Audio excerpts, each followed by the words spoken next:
तो अब हम लोग पढ़ेंगे क्या भाई, क्लोरोप्लास्ट हरित लवक की संरचना क्लास 9 के अंदर, जो हमारा आज की वीडियो का टॉपिक है। हमें पढ़ना है आज हरित लवक की संरचना क्या होती है। अब हरित लवक की संरचना को पढ़ना है किस तरीके से होता है। तो हरित लवक होता है 2 झिल्ली से बना हुआ, तो डबल मेम्ब्रेन मानिए ये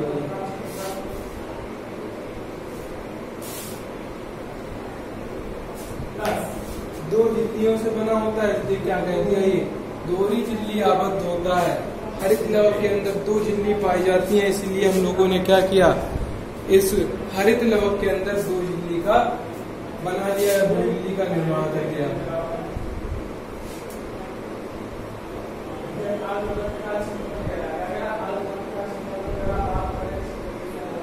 ये बना दिया। अब क्या होता है, इसके अंदर गोल गोल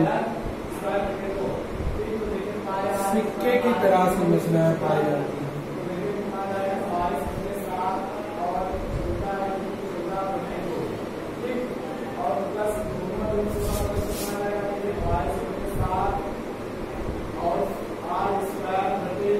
इस तरीके से संरचना पाई जाती है, और ये दोनों सिक्के आपस में जुड़े होते हैं पाइप की तरह, इन पाइप के द्वारा जुड़े, और बीच में ये द्रव, और यहाँ पर एक डीएनए पाया जाता है, वो डीएनए, और राइबोसोम पाया जाता है।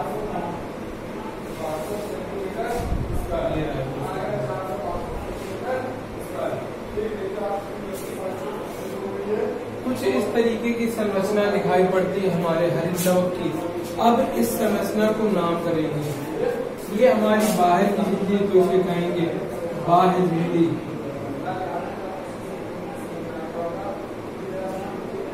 ये अंदर की है, इसे बोलेंगे अंतः झिल्ली। और ये हमारा स्ट्रोमा है, जो अंदर इसके लिक्विड भरा रहता है, उसे क्या कहते हैं, स्ट्रोमा। और ये हमारा डबल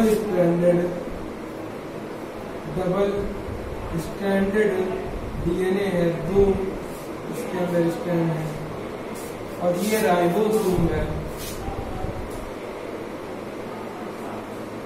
और ये स्ट्रोमा हो रहा। और एक सिक्के को कहते हैं हम लोग थाइलाक्वाइड,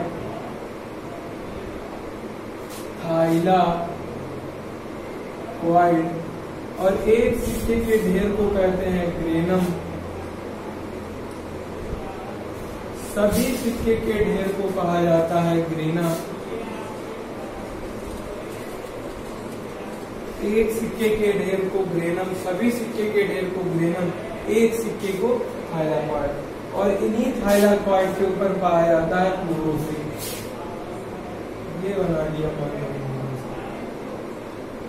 अब ये क्या है हमारा क्लोरोफिल। और जो ये पाइप 2 सिक्कों को आपस में जोड़ता है, स्ट्रोमा में है, एक दूसरे को मिलाता है, इसलिए इसे कह देते हैं स्ट्रोमा या लैमिना।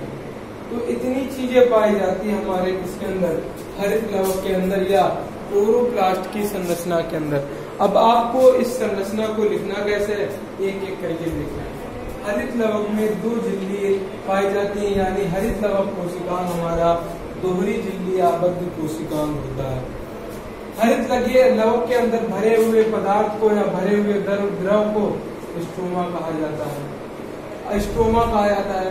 फिर उसके बाद जो है आप देख पा रहे होंगे, स्ट्रोमा के अंदर बहुत सारे सिक्के के ढेर लगे हुए हैं। एक सिक्के को थाइलाक्वाइड कह देते हैं, और सिक्के के एक ढेर को हम लोग ग्रेनम कह देते हैं। फिर उसके बाद जो है सभी सिक्के के ढेर को ग्राना कहा जाता है, और इस थाइलाक्वाइड के ऊपर क्लोरोफिल नाम का वर्णक या क्लोरोफिल नाम का पिगमेंट पाया जाता है। जो प्रकाश संश्लेषण की क्रिया को करके ग्लूकोज या शर्करा का निर्माण करता है। दो सिक्के जिस संरचना से जुड़े रहते हैं उस संरचना को स्ट्रोमा लैमिनी कहते हैं। और हरित लवक के अंदर खुद का डीएनए और खुद के राइबोसोम पाए जाते हैं, जिससे ये कुछ प्रोटीन का निर्माण कर सकता है। इसलिए हरित लवक या क्लोरोप्लास्ट को अर्ध स्वायत्त शासी कोशिकांग कहा जाता है। क्यों कहा जाता है? इसके अंदर अर्ध स्वायत्त शासी कोशिकांग कहा जाता है क्योंकि इसके पास क्या क्या है? डीएनए और राइबोसोम, डीएनए प्लस राइबोसोम, तो कह सकते हैं अर्ध स्वायत्त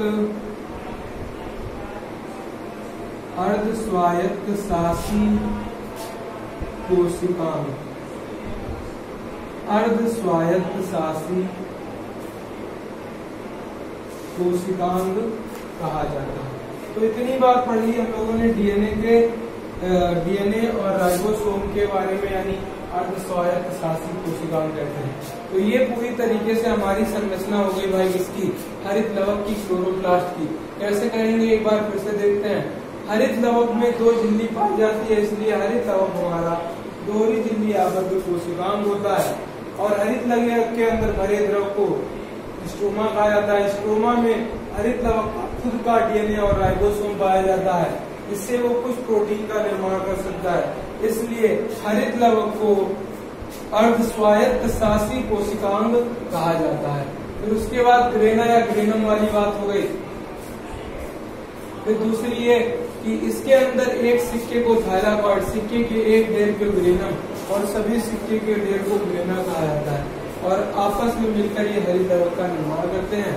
और थायलाकॉइड के ऊपर क्लोरोफिल नाम का वर्णक पाया जाता है जो प्रकाश संश्लेषण की क्रिया को पूरा करता है। अब इसके बाद हम लोग क्लोरोप्लास्ट और क्रोमोप्लास्ट में अंतर को पढ़ेंगे। क्रोमोप्लास्ट और क्लोरोप्लास्ट में अंतर।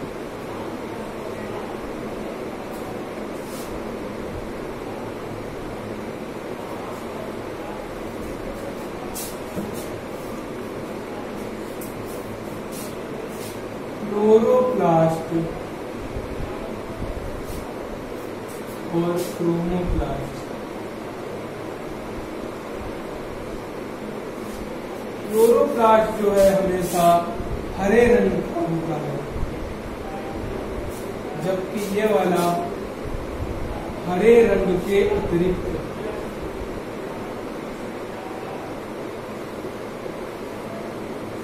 हरे रंग को छोड़कर बाकी जितने रंग होते हैं वो सब कौन प्रदर्शित करता है? क्रोमोप्लास्ट रिप्रेजेंट करता है। अब उसके बाद जो है अब आगे क्या देखना है कि जो हमारा हरे रंग का जो क्लोरोप्लास्ट होता है इसके अंदर वर्णक होता है हमारा क्लोरोफिल।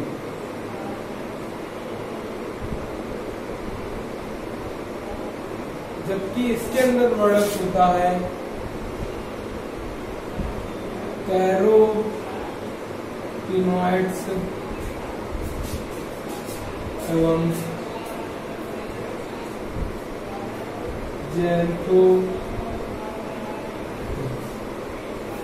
तीसरी बात याद रखनी है कि क्लोरोप्लास्ट में प्रकाश संश्लेषण अधिक होता है और इसके अंदर प्रकाश संश्लेषण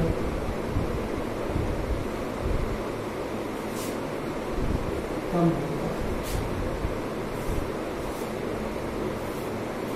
चौथा पॉइंट ये होता है कि क्लोरोप्लास्ट के अंदर लैमेली पाई जाती है और क्रोमोप्लास्ट के अंदर लैमेली नहीं पाई जाती है। तो इसमें लैमेली पाई जाती है और इसमें लैमेली नहीं। तो ये चार अंतर हो गए हमारे क्लोरोप्लास्ट और क्रोमोप्लास्ट के। अब इसके बाद हम लोग ल्यूकोप्लास्ट और क्लोरोप्लास्ट में अंतर देखेंगे। किसके किसके बारे में? ल्यूकोप्लास्ट और क्लोरोप्लास्ट में अंतर को जानेंगे। तो क्लोरोप्लास्ट क्या होता है? हरे रंग का होता है। क्रोमोप्लास्ट हमारा हरे रंग को छोड़कर बाकी सभी रंग का होता है। क्लोरोप्लास्ट के अंदर क्लोरोफिल नाम का वर्णक पाया जाता है, जबकि क्रोमोप्लास्ट के अंदर ये वही क्रोमो है,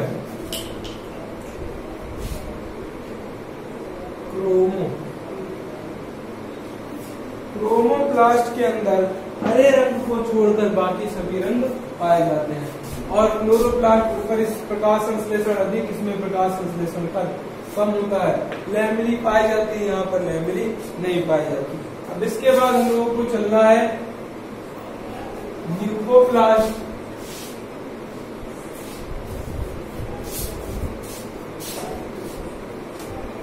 ल्यूकोप्लास्ट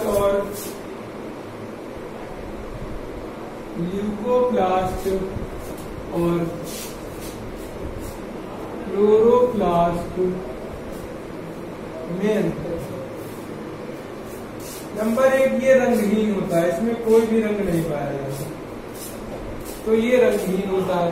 फिर उसके बाद हमारा जो क्लोरोप्लास्ट होता है, क्लोरोप्लास्ट हमारा ल्यूकोप्लास्ट होता है, किसी भी प्रकार का रंग नहीं पाया जाता। जबकि अभी आपको पता होना चाहिए कि क्लोरोप्लास्ट कैसा होता है, हरे रंग का होता है। फिर उसके बाद ल्यूकोप्लास्ट का काम होता है, ये भोजन को संग्रहित करता है, भोजन को संग्रहित करता है।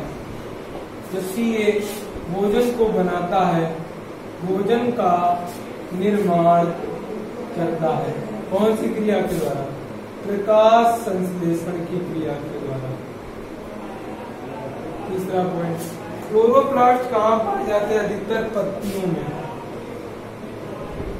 और ये हमारे ल्यूकोप्लास्ट कहाँ पाए जाते हैं? कहा जाता है ये ऐसे रंगहीन भागों में पाए जाते हैं हमारे ल्यूकोप्लास्ट। क्या कहा जाता है? रंगीन भागों के अंदर, यानी जहाँ प्लांट का कोई भी रंग नहीं है वहां पर पाए जाते हैं हमारे ल्यूकोप्लास्ट। तो कहा जाता है संचयी या छिपे भागों में पाए जाते हैं। संचयी का मतलब होता है जहाँ भोजन, जैसे आलू है हमारा, तो आलू के अंदर क्या पाए जाएंगे? अधिक मात्रा में ल्यूकोप्लास्ट और उसके अंदर कार्बोहाइड्रेट। इस तरीके से हमारा पूरा लवक वाला पोर्शन खत्म होता है। फिर उसके बाद हम लोग आगे कोशिका द्रव को स्टार्ट करेंगे, फिर इस तरीके से आगे बढ़ना स्टार्ट करेंगे।